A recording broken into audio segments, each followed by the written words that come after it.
Hey, welcome to Metaphysics My Perspective. This is going to be my first official podcast for this channel. I'm also planning on putting these on Spotify and SoundCloud. So I thank all of you, loyal subscribers and viewers for tuning in today.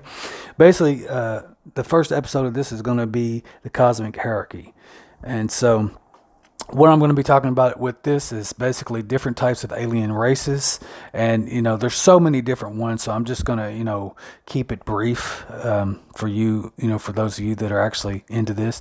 Eventually, with these podcasts, I will probably take on some guests and some callers, so that you could call in and tell me about your experiences.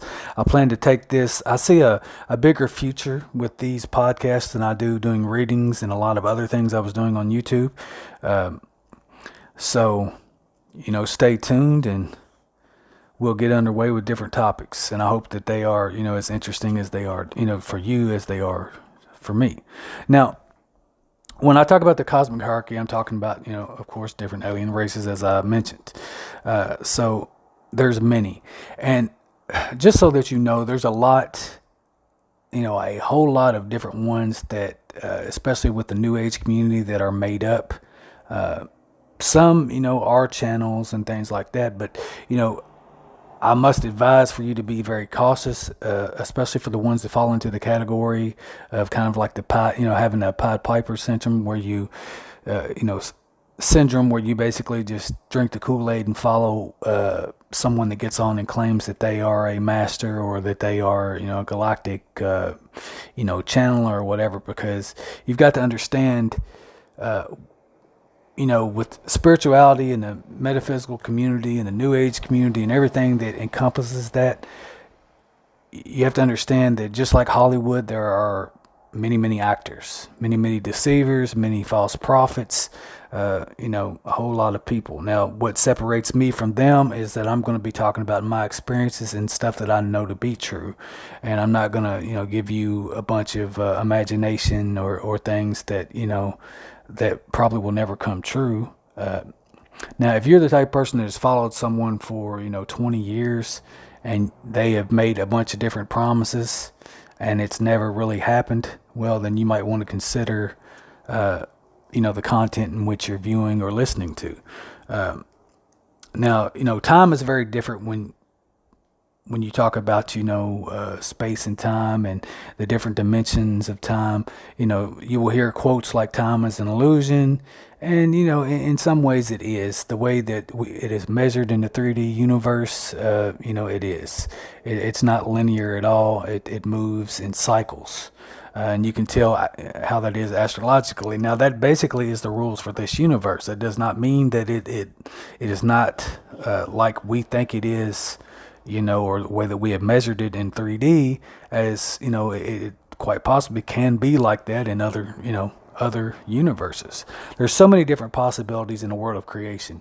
And, this is why I find it, silly when anyone laughs or scoffs at, the possibilities of what can exist in this universe, even though I was sitting there just telling you that certain things are made up. It does not necessarily mean that it's made up, in regards to the person just creating it for fame or whatever. That's also a possibility, because we are in a dualistic universe, and with dualistic universes, you have positive and negative, dark and light. So you're going to have deceivers and you're going to have honest, authentic, channelers and people like that exist out there, and most of you know this. But a lot of people out here are screaming love and light, and it's all about this and all about that. What I've noticed with a lot of these love and light people is that they basically do not want to look at the dark at all. They are basically sweeping that under the rug. They're using the light in the love and light as basically a distraction or something to focus on. Now, when it comes to like the law of attraction and things like that, there's definitely nothing wrong with that, because whatever you focus on, you get more of. But, it does help to be aware that although we do have the ability to create, and we are basically creating in the image of the universal God, or the, creator gods, or however you want, to define that, there are limitations. And I can tell you that based on the, twin flame journey that I'm on, No matter how bad you want something, sometimes if you are not a vibrational match, or if it is not good for you, you will have protection, and it will stop it from happening. No matter how much, and you can will certain things to into existence, which is fact. We all know that, but there are limitations, no matter how you look at it. And I'm not, take this as you take it as it resonates. It does not have to, if it doesn't resonate, then you can click off right now. But most of you that have, that have a balance between logic and the creative mind understand that there's just certain things we can't do. Now, this, as I'm saying this could actually just be part of my programming. You take it, again, take it how it resonates. It could be one of those situations where you think something is not possible, and just because I believe it not. But I'm not going by that. I'm not going by what a belief system here. This is not what I'm talking about. Basically, what I am saying is what I have seen to be possible, and that's how I make my judgments. A lot of people always thought that I was crazy, that I was insane, that I was a little bit too airy fairy, if you will, but that's not what I go off of. I have a balance between the logic and creativity, so I can understand. Basically, I believe in what I see and what I know, my inner knowing. Claircognizance, what comes to you, what is possible without anyone ever telling you. So, and that's basically how I view it. Now, on to the topic at hand. So, the first race I'm going to talk about is called the Alpha Centaurians. Now, I have to warn you, I'm not the greatest at pronouncing some of these names, and if you could see some of these names, you yourself would probably have an issue with pronouncing them as well. So, take it or leave it. But so the Alpha Centaurians are basically a star system, and Alpha Centauri is said to resonate with the violet light and is home to a very advanced civilization. Alpha Centaurians seek to improve humanity's understanding of science and scientific theory. Now, the reason I can tell you that some of this information, the reason it resonates with me, is simply because with Alpha Centauri, they resonate with the violet light. Now, the violet light is going to represent, in our dimension, in our universe, it's basically going to represent the crown chakra, which has to do with your head, your brain, things like that. So when it says that they seek to improve the understanding of science and scientific theory, the violet spectrum, or the violet light, would definitely have everything to do with your head and your brain, because it has to do with science and scientific theory. So that information right there, I would say, is very credible based on what I understand about the chakras and the energy system. Okay. Now, the second one we're going to discuss here is the Altarians, and it's spelled Altarians. Now, it's Altertarian. So, Altar is the home to a quiet, contemplative, and peaceful civilization colonized from vegetarians. Altarians are not involved in exploration beyond their own planet. Now, again, a lot of this information is not. There's not a whole lot about this information. Now, you can do hours and hours of extensive research, but I'm sure that a lot of people just want to know the basics, especially with, like, I was saying in the intro, with the TikTok mindset, people just want to kind of get on with things. So, take this for what it is. This is not going to be an extensive course on, each and every alien race. Now, when I say aliens, according to Stuart Swirlow, the difference between ETs, which is basically extraterrestrials, and aliens is aliens are basically, they're not from this planet, but they are basically from our solar system, from our galaxy, if you will. So, Milky Way galaxy.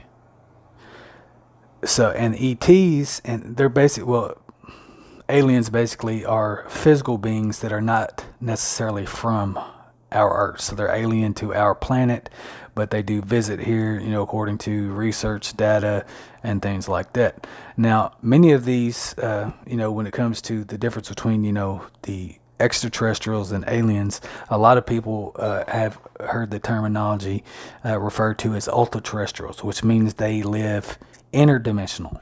So they live within the confines of the planet, but in the etheric realms. And so they're not really physical. But a lot of these beings are so advanced that they can actually produce a physical body. And that just, and that's something you got to realize. Being that we are dualistic, we are not fully conscious. So what that means is when you're not fully conscious, you're not completely awake. So you have not awakened to all that you can do. And because of that, that means that a lot of the abilities and what we know is possible when it comes to, the possibilities or probabilities in a creative universe is that we're just not aware of it yet, And so that's what a lot of people that, that talk about these subjects, that teach about these subjects, they talk about that we're on the way to becoming fully conscious. And so when you're fully conscious, just, an example would be if you're fully conscious of yourself, then you are fully conscious of your abilities and everything you are and your capabilities and basically whatever you can do in your existence. And there's just a whole lot that goes in to, to that equation. So it can be very tiresome and can get actually tedious and boring, if I was to go on about that. So moving on. But that's why to a lot of people that are only in the logic mind, think logically and forget about the creative roots or shut off to their creative roots. They don't see the possibilities in this. Now, all you have to do is look, and I've said this in other videos and other things that I've discussed. So many people want to talk about what is not possible, and they want to, smirk and laugh and at people like me, at people that are passionate about different subjects, especially advanced, subjects, like this, or advanced studies such as astrology or metaphysics or just, whatever. One thing that they're not realizing, though, is that, everything out here is a miracle. And if you think about the miracles of rain falling from the sky, to someone that doesn't know that exists, it is a miracle, and they see it as that. But once if you got to think, most of you, you've been here, you were born here. So everything you see is something that you've seen since you were a kid. You awaken to it. It was a normal thing. So what you view as normal in everyday society is not, compared to people like me or people that study and have more of an advanced mind or advanced thinking abilities or learning abilities. So you got to be careful about what you think is possible, because everything is a miracle, and everything everything is creative. Everything has been created.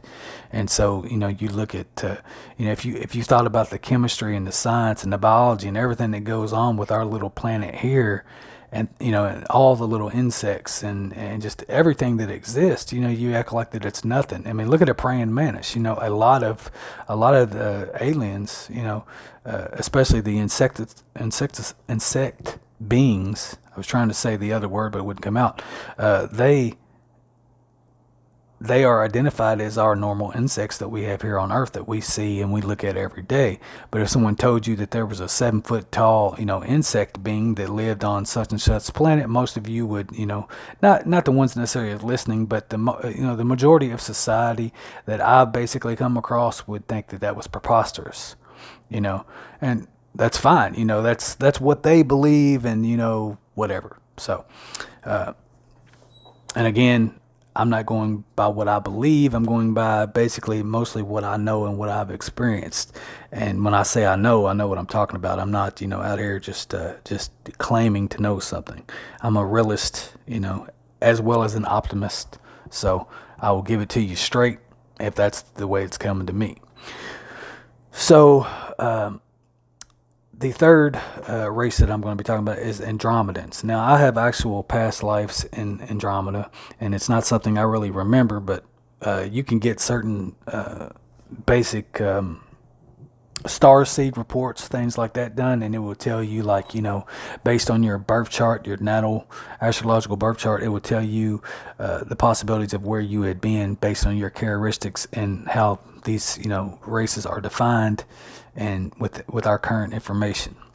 So Andromeda is a galaxy spiritually connected to the Milky Way and is a home to many advanced civilizations currently taking an interest in the Milky Way.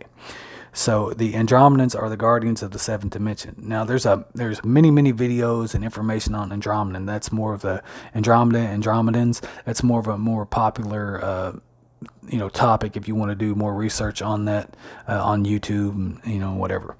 So the seventh dimension. Now, when we talk about dimensions, I'll do other podcasts and things on this topic. Dimensions are places of awareness. So you can have many dimensions. Most of the healing work I do is based on the 15th dimension. So when we talk about dimensions, we're talking about chakras as well. So 15 chakras. So if someone comes in and claims they have 33 chakras open, then that means they are basically tuned in to 33 dimensions. Now, that's out there in a lot of ways as far as what I know and what I'm conscious of as of right now. Now, I know for a fact that there's a possibility of many dimensions, hundreds, thousands, if not millions, just because of creation itself. But, at the current thing, I'm only tapped into basically 15 dimensions. 15 chakras is basically, and there may be more that I'm unaware of at this time in regards to myself personally. But when it comes to the healing work I do, I heal on to the 15th dimension. And that is basically where your Raishi self, which is your higher version than your higher self, exists. So when it comes to the next race that I'm going to be talking about, they're called Antarians. So Antares is a binary star system that resonates with the colors red and green and is the home to highly evolved spiritual civilization. Antares itself acts as a bridge interdimensionally with Andromeda.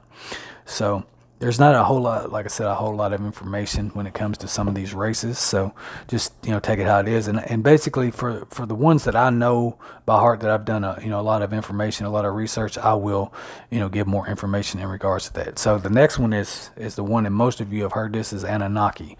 So the Anunnaki are basically the ones that, have enslaved us, the ones that you would basically, that they talk about, that the stories of Sumeria or Sumer, however you want to say it, they also, it coincides with like Genesis in the Bible, and basically they were here in Sumer or Sumeria after Atlantis sunk. So it was around the same time, but it was a different type of root race, things like that were not the Anunnaki, but that we were involved in, that this was a different time for us. So I will do, I will definitely do a podcast on root races, which is a very passionate and interesting subject, if you're into this type of information. So the Anunnaki are an offshoot of a Syrian race. They settled on Nibiru and was part of humanity's development in ancient Sumer. Some equate the Anunnaki with the Dracos, reptilians, or Greys, but it appears that they are something else. The Anunnaki were equated with the Sumerian gods and possibly the later Greek gods of ancient mythology. So I'll tell you a movie that you can, if you're into more of the scary type of stuff, the more dualistic movies, check out the movie The Fourth Kind. And this movie, when I first watched it, it freaked me out, but it does. It's supposed to be based off a true story, although it was about a town in Alaska where abductions happened, and there are supposed to be actual videos in that movie where they show they show a split screen, and on one side they show the actual filming, the actual or supposed actual filming of what really happened, and they show the movie version. And everything points to the Anunnaki in that movie because they show different things they found in Sumeria and things like that. Now, it is a movie, but again, it is based off supposed real events that happened. And if you want to see, some interesting things, and for you of those that see angel numbers 333, things like that, which is something I see that actually appears in that movie, and these abductions always take place during that time. So in the movie, they actually claim, she talks about God will get you because the person, basically what it's about is she is she's basically has tapped in into these abductions, through hypnosis, and she was able to connect through the subconscious mind. And when she was connecting with them, she was connecting through other people. She was placing them, under hypnosis, and then connecting with them, and then eventually it made a direct link to her. And it was always associated with owls. So if you watch this movie, you might not like owls anymore, but if you like that type of stuff, it is an interesting perspective and viewpoint on it. But and they show artifacts that were recovered from Samaria or Sumer, and they do have reptilian statues and things like that. So there is quite a possibility that that the Anunnaki is associated with that, or at least it was people pretending to be Anunnaki. But so the story about the Anunnaki was basically that they, if you look up Zachariah Stitchin, which a lot of people say that his information was just, a lot of it was. A lot of it was him translating or tablets from Samaria that was translated from his information, and what he had found is that that they basically came here and they are the ones that created our physical bodies, especially when it became dualistic. They created the man and woman, the Adam and Eve thing, and the story is based on Samaria legend as well. They talk about the Great Flood, same thing with Atlantis, and so they basically helped create us. And this is where humanity was basically through them dumbed down, where we were made to be less conscious so that we could be controlled and mined for gold. Now, the reason that we were mined for gold for them was because they needed, supposedly they needed gold for their atmosphere. And if you are into Planet X and videos like that, then the Anunnaki and all that is tied into that. So, they've said for a long time that Planet X was known as the Destroyer, depending on which one they're talking about, because they have so many different ones that so much different information and different timelines and different possibilities and probabilities. But, supposedly years ago that was supposed to come here and cause, global destruction and things like that. And then I actually heard from a associate years ago too that basically, that it was destroyed. So I seen a video recently where they're still trying to push the whole Planet X, which is basically the 10th planet. So, take that with that, take that if that resonates. Me personally, I don't know what to think when it comes to that. I don't really have any feeling or any psychic prediction on that as well, because there's just so much out there that's clouded. So at first I was very interested in it. Now it's just one of those things. If it happens, it happens. So the next race I'm going to be talking about is the Arcturians, which Arcturians, I have more of a kinship to them. I also have a past life there. And they're more of a fifth dimensional civilization, which basically means heart-centered. It's basically non-dualistic. Now, there is some that would be dualistic, because duality can exist depending on what source of information. It is said to exist all the way up to the fifth dimension as well. But me, when it comes to the fifth dimension, the way that I would describe that, it's basically being heart-centered, and you are basically on the ring. You're tuned into the rainbow bridge, which is basically between the higher self and lower self. So you are completely balanced, and it's basically a dimension of love. So I used the Arcturians to connect to them, not use them, but basically connect to them in many of my different healings that I do. For you, those that are interested in the activations and healings that I do, you can check that out in the description of this video, or in the information on the podcast video. So I do things like DNA activation, JCL removal, which the Arcturians are called in, and they assist with it, with those removals and healings and things of that nature. It's a very beautiful energy, very soothing, relaxing. They are always very helpful. I cannot say that I actually have conscious contact with the Arcturians, but I know that I have the more of a clairsentient feeling, where I can call them in, and I can tell the difference in the vibrational energy that comes in, so I can actually feel the energy shift and feel the difference between my energy and their energy. So, which is quite profound too, because like, especially for those that would listen to that part and think it was absolutely nuts or crazy, it is a real thing, and it's not something I'm trying to convince you of or anything like that. I'm just putting it out there for the ones that are healers and know what I'm talking about, and more power to you. So, those Arturians, the Arturians are involved in earth affairs and are interested in our emotional, spiritual, and mental healing. They are said to have many technologies that are available to us, and if we contact them spiritually and request such aid, including protection shields, electronic plate in the third eye to aid in spiritual and psychic development, and information exchange chamber and the synthesis chamber to build our light quotient.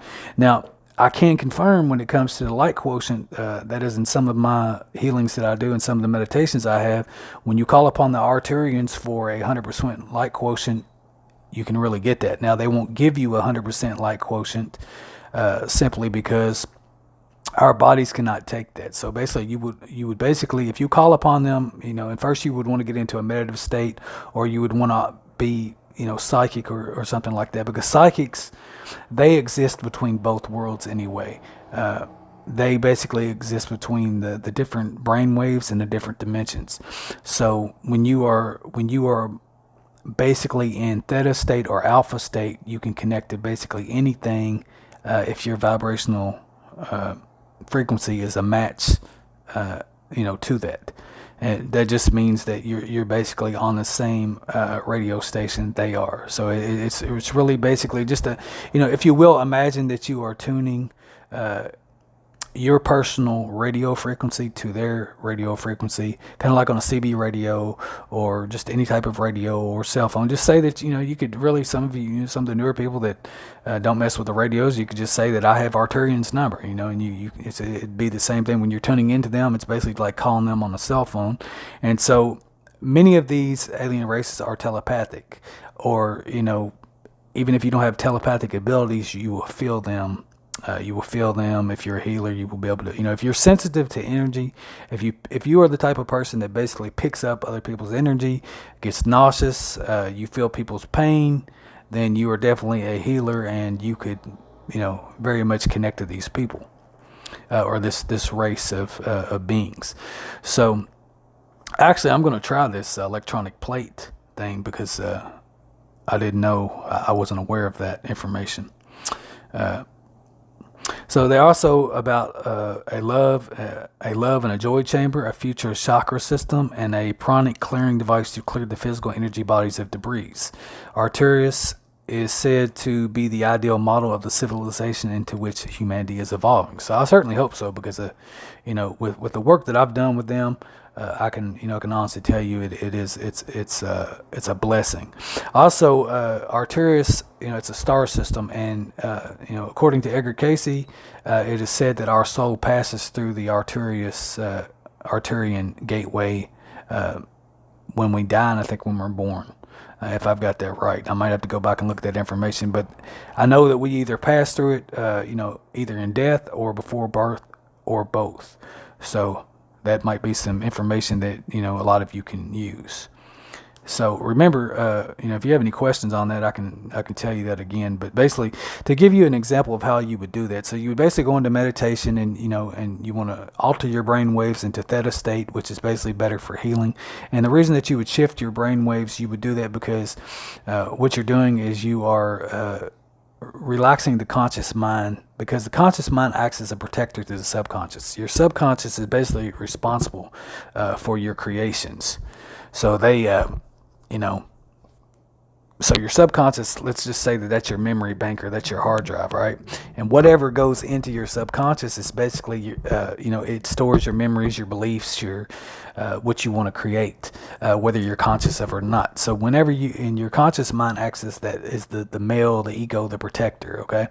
So, and basically what that does is, whenever you're able to, and this works for meditation, hypnosis, or whatever, whenever you relax the conscious mind, you're basically relaxing your force field or your protective field, or however you want to identify that. And so by doing that, if you're in like alpha or theta state, you're in between dimensions, in between the different worlds and realms of possibilities. And so let's just say that, say that you are, this goes for the healers and people like that are listening. So you go into meditation and you say, at this time, I wish to connect to the Arturians of light. Now, you don't necessarily have to say Arturians of light, but I say that just to make sure that I'm connecting to a higher vibrational set of Arturians, because we're in duality, there can be deception in regards to that. So, so you would basically, lay down and you set your intention to connect to the Arturians, and you would say, Arturians, thank you, blah, blah, blah. I ask you at this time for a protection shield. And if you are energetically sensitive, you will feel their energy, just like I did just now as I was saying that. Now, what I'm feeling right now is a very cool, very calming energy. I can tell that they are with me. And a lot of people that know me personally, that don't understand the work that I do, probably are laughing, or they're, think it's crazy or whatever, which, I don't really care what you think, because if you really knew who I truly was and what I was capable of, then you wouldn't laugh at all. So that's just, and I'm putting that out there for the people that are watching this just to find something to poke at, because I've got a few of them, not too many, but there's still a few of them that pretend like that they are your friend, or that they are on your side, and even will do things for you, but secretly, as soon as you turn your back, they talk about you. So it's just the way it is. They think I don't know, but I do know. And for many of you that are that are tuning into this podcast, you yourself know, can relate to this. So it's not a negative thing. It's just it is what it is. All right, so.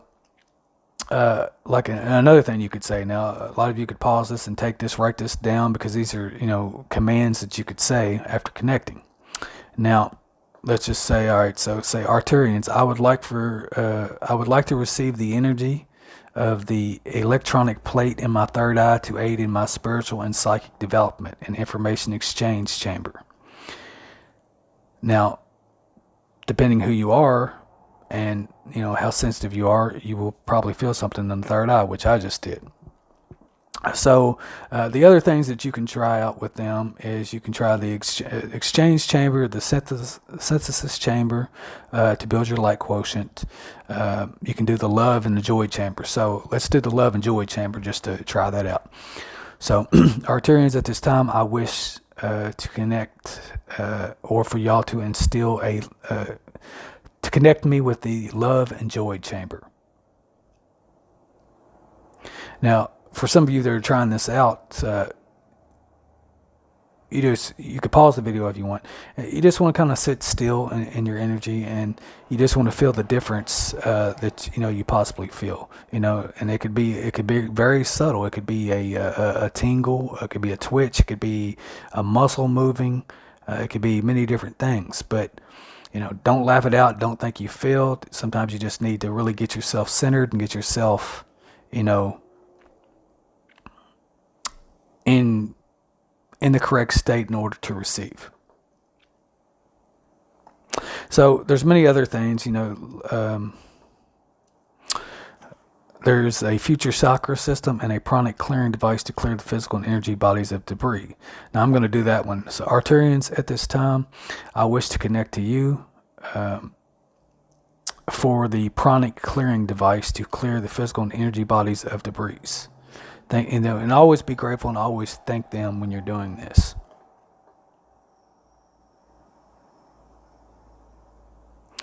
And just give it a moment and try that out. Now, eventually what I will do is I will probably do some meditations, some podcast meditations, or just meditations on YouTube where you can listen, and I will basically walk you in. I will walk you almost like a countdown through a meditation, and then we will connect with these energies and try those out for those of you that are actually interested in this.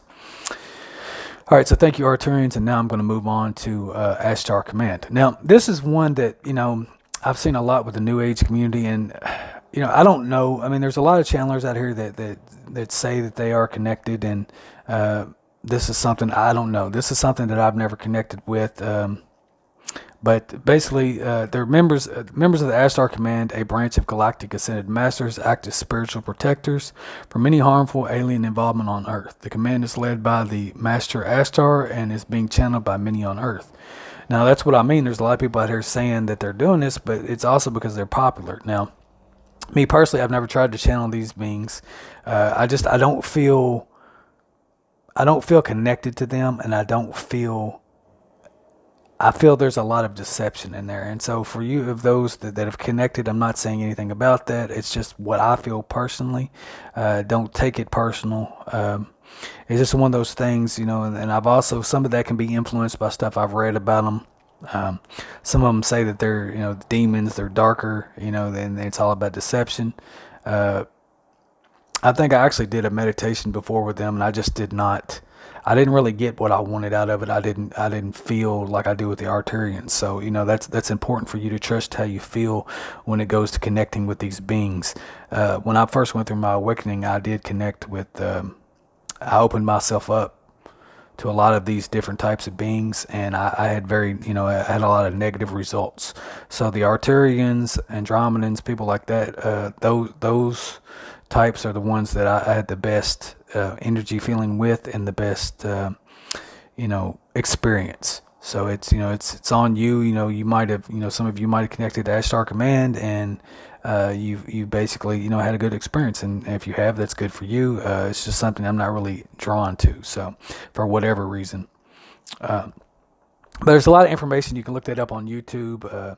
Just be careful. There's a lot of people, like I said, that say they channel, and depending on who they are, you might want to look at some of the more famous channelers, the people that have actually had a lot of predictions and stuff like that come through, because they would have more, I guess you would say,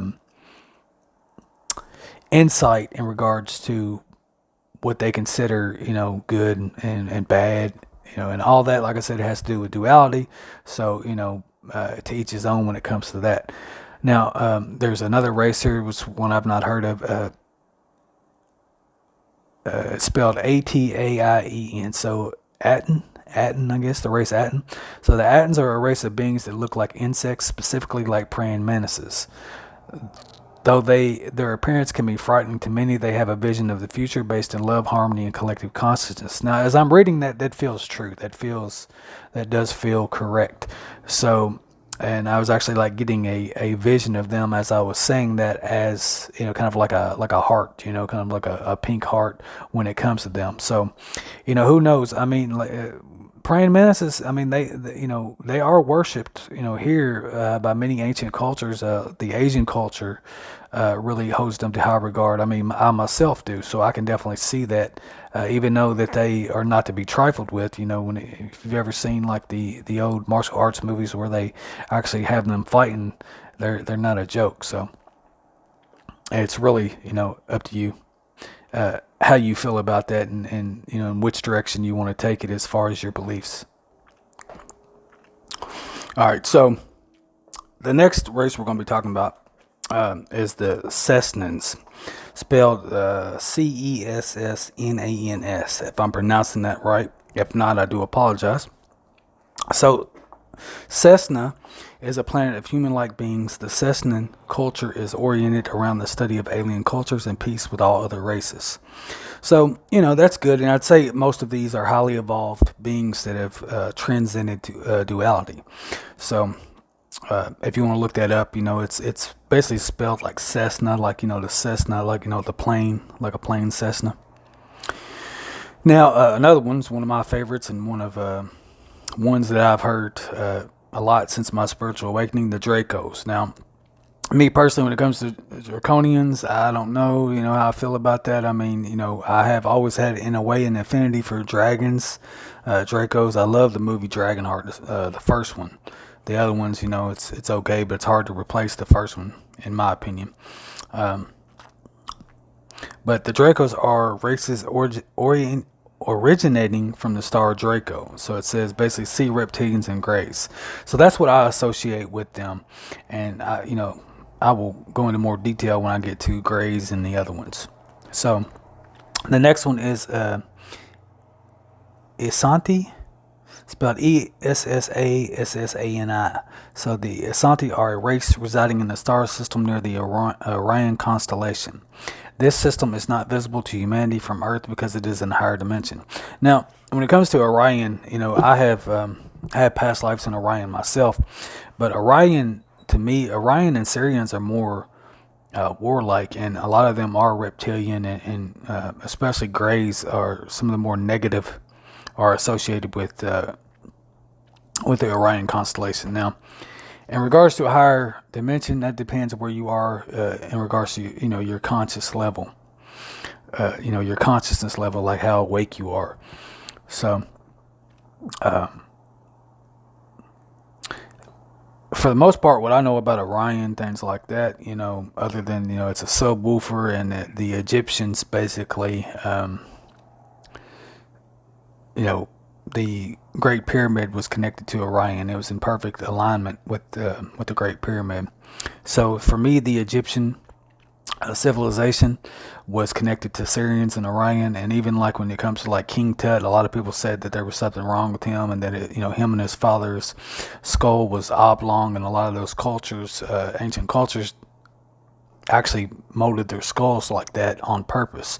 But when it comes to like King Tut's father, he basically was the only pharaoh that I know of personally that actually believed in one God, one creator God.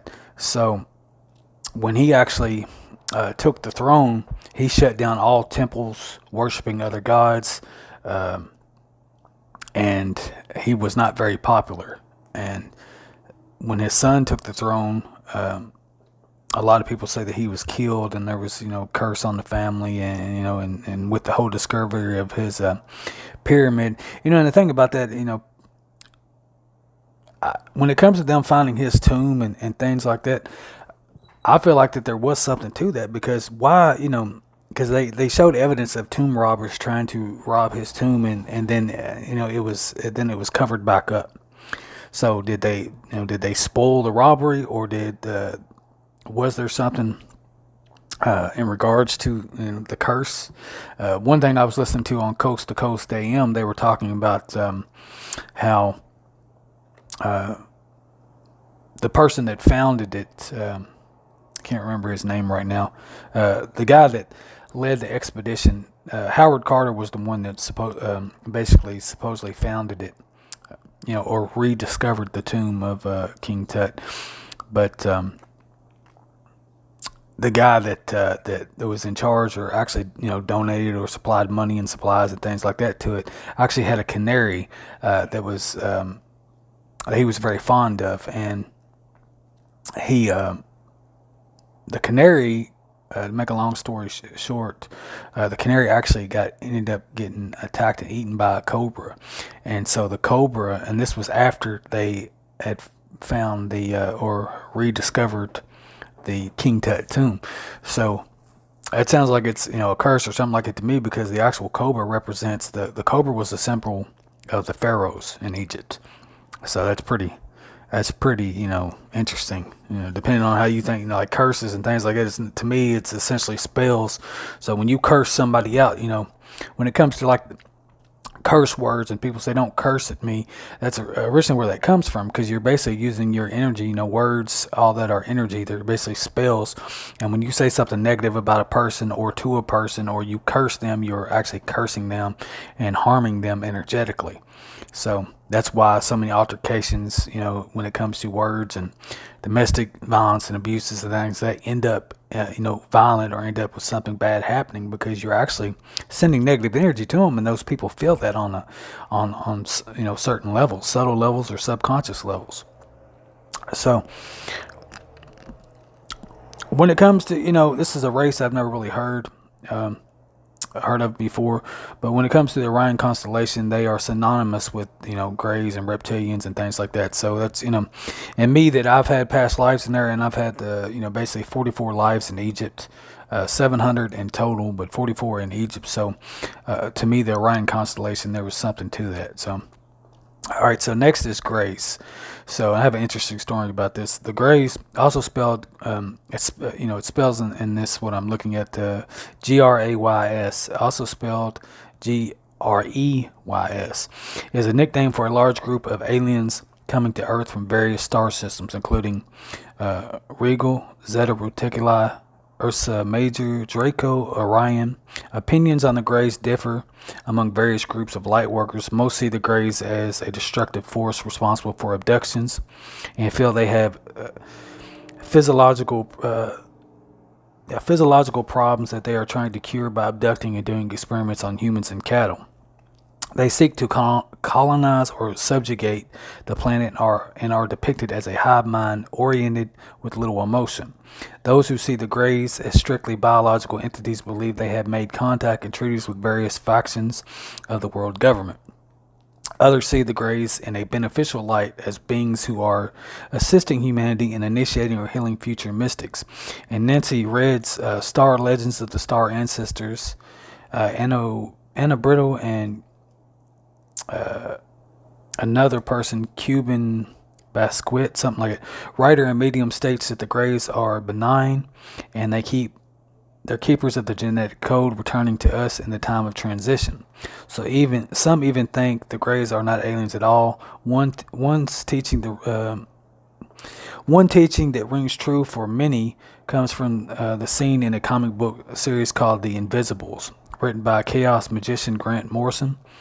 And the Invisibles counting to none when it appears that the main characters might be experiencing something like an alien abduction in an experiment. Their leader, King Mob, states to his lover, Ragged Robin, they're not aliens, there never were aliens. They're antibodies. The Greys of Grant Morrison's writings appear to aid and heal and are said to appear when the universe itself is sick.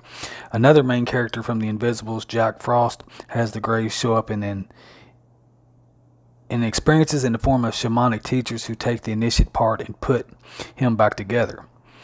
So, regardless of how you look at them, I see them as a malevolent force, but the experience I had was malevolent, evil, dark. When I first went through my awakening, I mentioned this in the beginning, when I first went through my spiritual awakening, I was very open myself up to different types of beings and entities and whatever else. But I didn't know exactly what I was doing at the time. So I opened myself up to, I did at that time. I'm not stating that now. But I basically opened myself up to it, and I had two various incidents when I was asleep, abduction experiences, in which I was basically, I could see myself in in threes. So there was a version of me that was in my bed that couldn't move. There was another version of me, and I know this all sounds crazy and out there, but this is exactly how it was shown to me. The second version of me was pinned against my bed, and the third was on a stainless steel table where I was basically being, probed and messed with. Now, I wasn't probed, that's something I don't think anybody would want to experience, but wasn't nothing like that. But I was being, in a way, tortured, and it was the Greys, and they were laughing at me. So it was kind of traumatic when it happened, but what I learned about this dualistic experience was when it comes to night terrors and situations in which you are you can't move, however science describes it, I disagree totally. This is something that's not being created by your mind. This is something that's happening interdimensionally. Basically with in the astral realm, which is it's basically the dimension between the fifth and third dimension, the dream plane, if you will. And that depending on which dimension, if you're in the higher or lower astral realms and where you are vibrationally, you can experience a lot of different things. And those of you that have basically suffered from nightmares and night terrors can attest for that. So for me, it was pretty frightening. Now, what I did in order to, I had two situations. When it was happening, I basically called upon, Jesus at that time, and not in a religious fashion, but just what that represented for me was the light. And so instantly I woke up and was in control. Now, for all of you that have, and I'll probably make a video and or, podcast in regards to night terrors and dreams and, entities and things like that. So, because I feel like the information that I've acquired by this experience is basically the key to unlock people that are frightened and suffer from these, daily. And hopefully this podcast will get out. It will get out to the right people, or people will actually pay attention or listen long enough to where they can actually try this out themselves and free themselves. If not, I will make a video or something on that where I can, help people more. But basically that's what it is. And I had two experiences, and I remember telling this guy, a friend of a friend, which I thought the guy was a friend at one time, the experience, and he basically has been freaked out by me ever since I told him that, which all I was basically doing was telling the guy here, hey, this is, if, we got on the subject of, being basically, night terrors and being trapped, waking up and feeling like you can't move. And I just basically told him a simple remedy of how to get out of it. And, he hadn't talked to me since. So to each his own. But the second experience, I did the same thing, and I called upon Jesus. And it doesn't have to be, it could be anything that basically makes you feel safe. Now, even when I've taken my own power back in these types of dreams, and they're not really dreams, they are experiences that are really happening. But because humanity is doesn't necessarily, like I said, is not fully conscious. They don't necessarily understand what is going on when it comes to. They try to put everything in regards to science, so they don't understand. But you got to understand, there's beings out there that are so much more advanced and more conscious of what is possible in regards to creation than we are, and so they can do a whole lot of things. But this is the remedy that worked for me. And so when I had other dreams that weren't based in regards to ETs or extraterrestrials or grays or anything like that, I had other experiences where, like, where a blob was sitting on me, and I couldn't move, or was trying to suffocate me. The same basic principle worked for these. There was a couple times where I basically, in these experiences, grew like 12, 15 feet, and basically what that represented in the subconscious mind, where everything is possible. Keep that in mind, that I was basically taking my power back. And so it's basically showing you that you could feel like you're powerless in these situations, but all you got to do is remember who you are. And once you remember that, you can't be messed with. And like I said, they tried that twice on me, the grays, and after I did that, it stopped. The second time was the last time, and I haven't been bothered since. So in regards to that particular experience, now I've had night terrors and things like that, but every time that no matter what you believe, what culture might hear this, if you believe in Allah or, one creator or Egyptian gods, the principle of it is that you're calling on something that makes you feel safe and protected. Now, for some of you, if your father is that, if your father is deceased, or your mother, or whoever that you feel protected, or even if you see yourself changing into Superman, whatever it is can help you in that situation. And I hope a lot of people actually get something out of this. All right, so moving on. All right, so then you have the Halters, and there's been books and stuff written on this. They are a group of fourth-dimensional beings of Venus and are depicted as cow-like. Their civilization is based on the principles of sound, and they use sound and vibrational healing, associated with ancient Egypt and the goddess Hathor in particular, which this is something I believe, because many people, believe that the Egyptians basically used sound to build the pyramids. So I can tell you right now, sound will be the future of healing, and sound has ability to, if you look at if you go to clubs and you listen to and you see popular songs, it has ability to control you and move you, and sound basically moves stagnant energy. So you could, in some senses, if you attribute it to the to like a pond, like a stagnant pond being full of of moss. I mean, if you could put some type of sound wave or sound instrument or something in there that could get wet in the pond, if you played it at a certain decimal or a certain frequency, it would be able to clear that pond out. Now, it also might kill anything that was in it, depending on the research you did. But sound will move things out of your body, will move entities, it will move things that are stuck in you. It has the ability to do everything. So it's one of those situations that we have not actually found completely what is possible because we're not fully conscious. So they are said also to be depicted in Hathor's temple in Dendra. I don't know where that's at. I'd have to look that up. Many light workers believe that the Hathors had contact with the ancient Egyptians and helped them develop systems of sound healing and ritual, which they are known for that, because there's a lot of different videos on YouTube that is associated with sound healing and with Egypt. So another race is the Lagarians. It's spelled, no, maybe it's the Argarians. Spelled Iargans. So they're a race of beings from the planet Agaria who are advanced in technology and spirituality. Their goals are selfless service, cosmic integration, and immortality. So that's interesting. And moving on, so another race here is the Etrurians. I cannot say that word at all. It's Inxtrin. So we're going to call them Trians.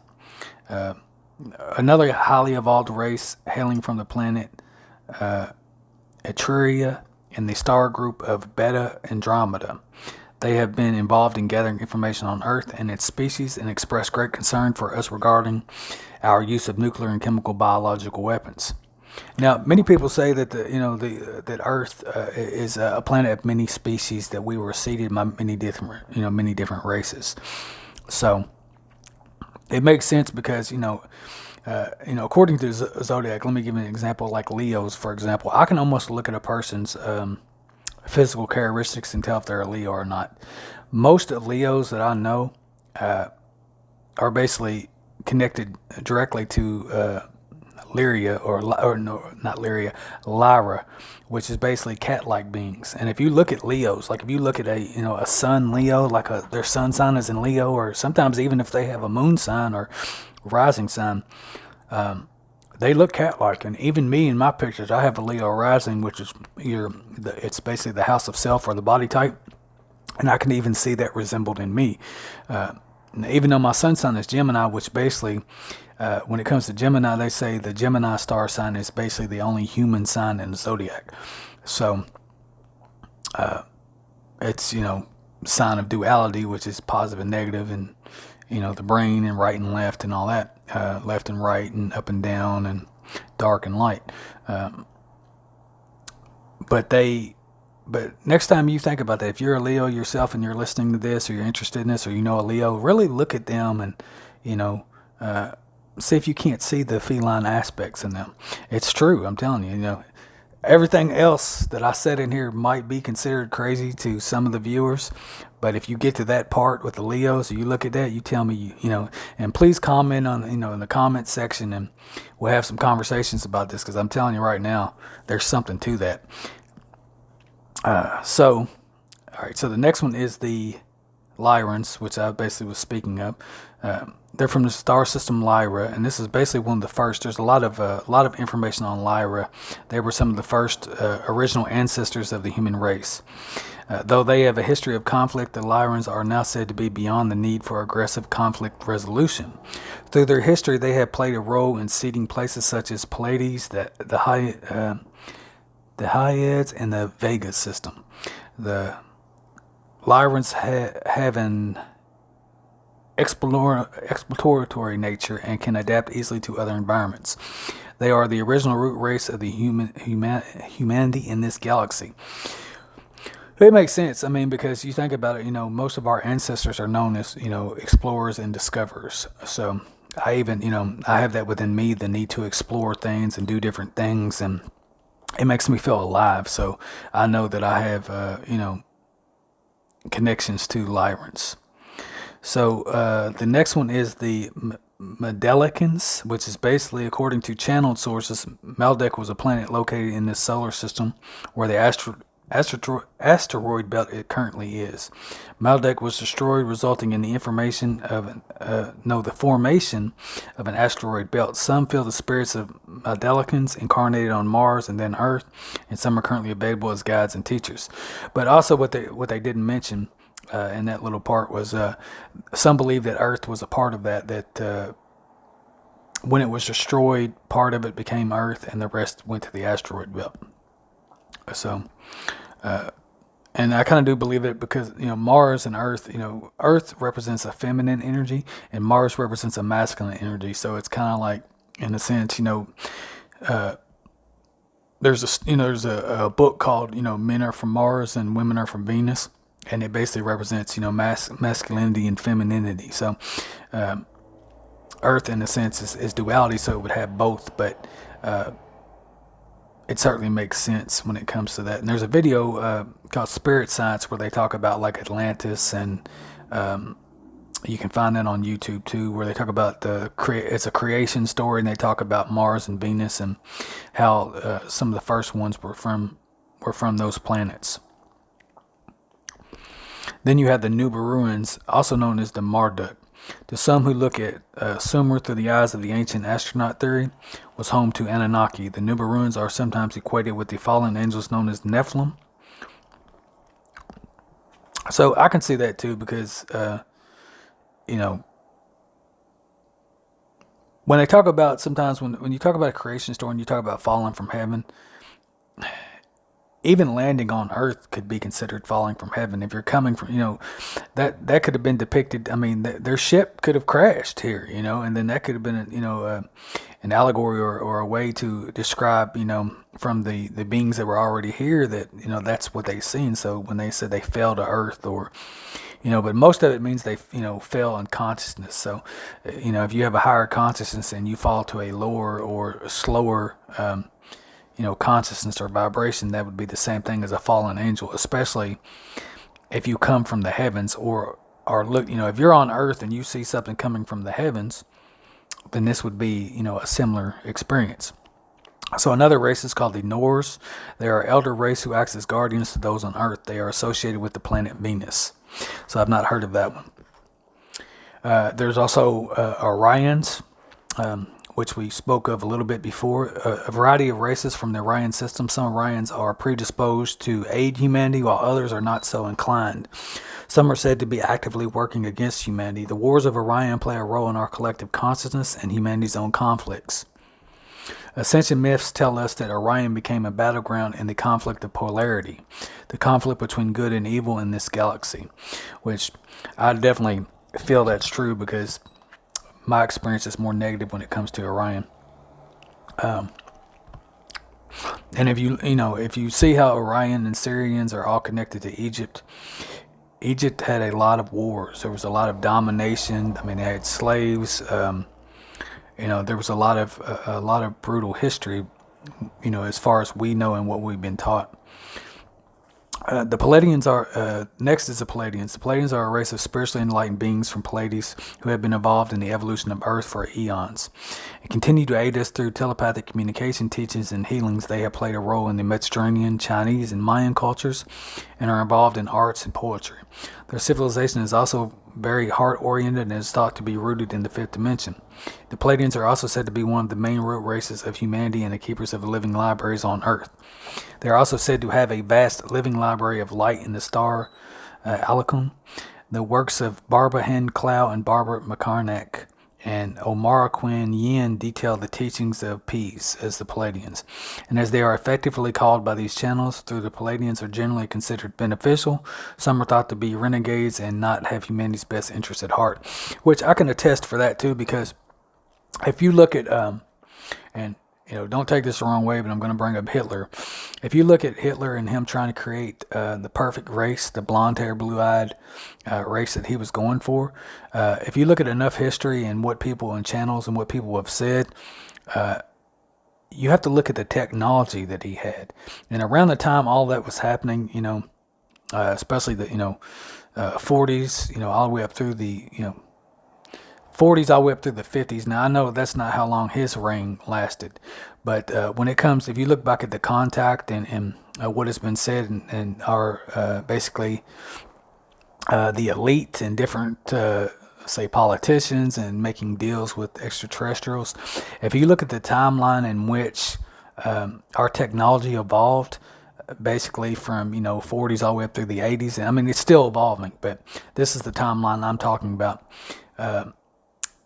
It exceeded. I mean, automobiles. That's technology really took off around that time, and it has been said that there were two different races that visited the politicians of our world, and they made deals with them. And the reason I believe that is because a lot of abductions happened then, and so the deal supposedly, according to things I've read and studied, the deal was that they could basically abduct so many people for their own experiments because their race was dying, so they needed genetic DNA in order to rebuild their race. And that's why they say there's a lot of hybrids on the planet now, which I consider myself to be a starseed or a hybrid. So in a sense, I guess we all are. You have celestial souls and then you have earthbound souls. The celestial souls come here to do, miraculous things, become healers, to change the way the world is looked at, to be teachers, things like that. And, those are always the ones that stand out, the ones that have been killed, or assassinated, Martin Luther King, things like that. They always have a tremendous impact on the world. And a lot of times they don't have it until they passed away or they've been assassinated. But, when it comes to the timeline around that time, like in the 80s, just in the 80s alone, I remember my dad, he had a lot of things that he had bought a satellite dish, microwave ovens came out then, cell phones, CD players. There was a lot of stuff that came out then. And when you go back into the 70s, I don't remember what come out then, but I wasn't born then, but I'm an 80s baby, but if you just look at if you question anything I'm saying, if you go back and you look at the timelines in which technology shifted and changed from the 40s to the 80s, it's basically 40 years. A lot of stuff happened, and then if you look at what the Nazis and the technology that those people had, and then when we basically, I forget which project it was, but when they basically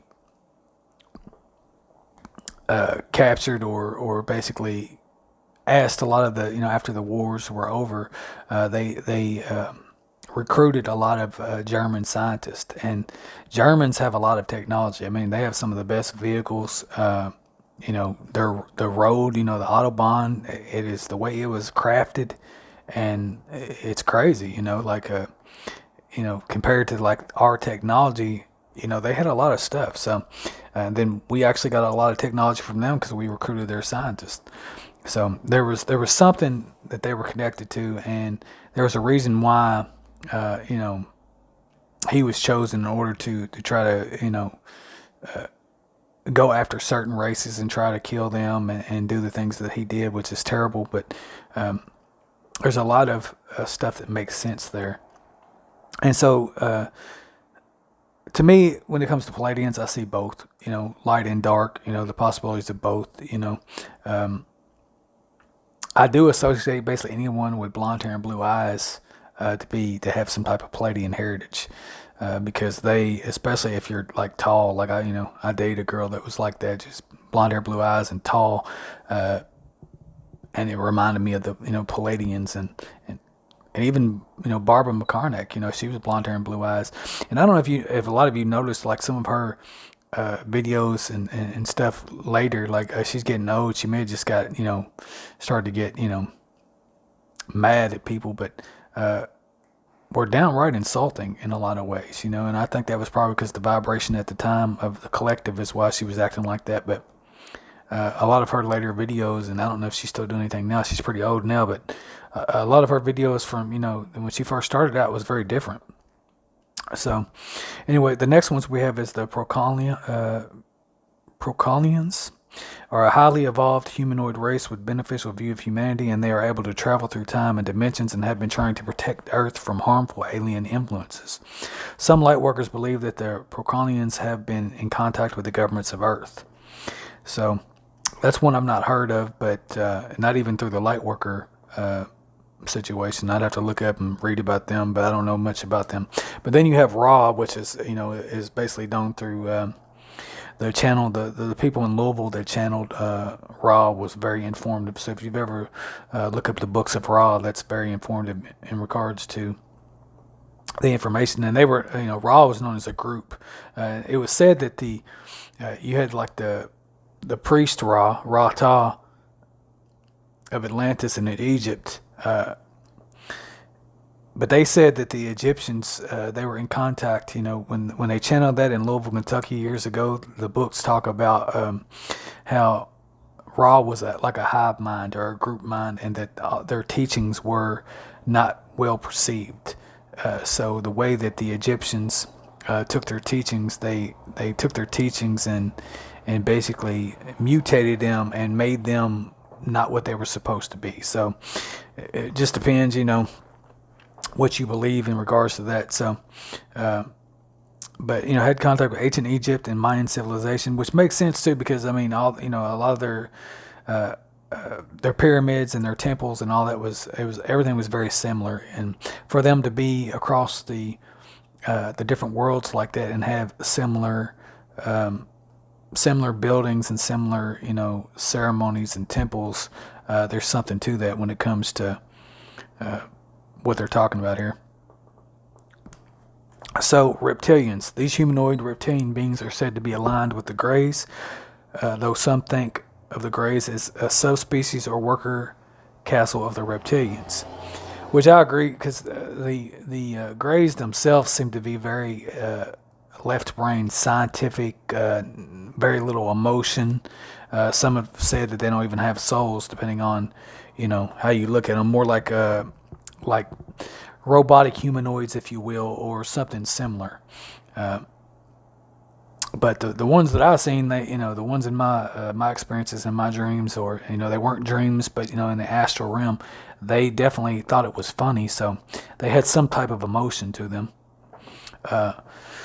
The Regals are Greys oriented from the star Regals, so they're similar. I haven't heard much about them either. The Sirians are a variety of alien races from the Sirius star system. Some are considered physical beings, while others are seen as strictly spiritual entities. The Sirians are descendants of the Lyrans and have played a role in Earth's evolution, including the Egyptian and Mayan civilization. Though loving, the Sirians are more intellectually oriented, particularly in contrast to the Palladians, as they are very well involved in the structure of architecture of the ancient civilizations, which would make sense, why they built the pyramids and things like that. Some believe that the Syrians' involvement in human architecture of the ancient civilizations, and believe that the human affairs in the 1970s saved Earth from imminent destruction, which a lot of them said that they came, that they could time travel, so they in the future they were aware of potential possibilities that the Earth was going to be destroyed, and they basically came back and made deals with us so that we wouldn't carry on with nuclear weapons. Now, the Great White Brotherhood is said to be an extension of the Syrian hierarchy, which I use. Great White Brotherhood is someone I connect to too in my healing. So it's very benevolent, and it's always been good in regards to my experiences. They are said to be be led by Lord and Lady Sirius, ascended beings much like our own solar logos. The dolphins and the whales are also said to be linked strongly with Sirius, as we have found in the teachings of the dogma. They are Nomo, could be extraterrestrial, ultra-terrestrial beings from Sirius. Another intriguing, inspiring quote about the Nomo come from page 97 of Grant Morrison's The Invisibles, Counting to None. The Nomo ain't gods. The gods are to the Nomo what our shadows are to us. Gods are the traces of Nomos passes through our world. The Nomo are later described as the shining ones manifested to us through time, not space. So, hold on just a second. All right, so then we have the Udamites from the planet Umo. Comes this advanced yet human-like civilization that is very knowledgeable about the science of the soul. The Udamites are active on at least 10 dimensions of reality.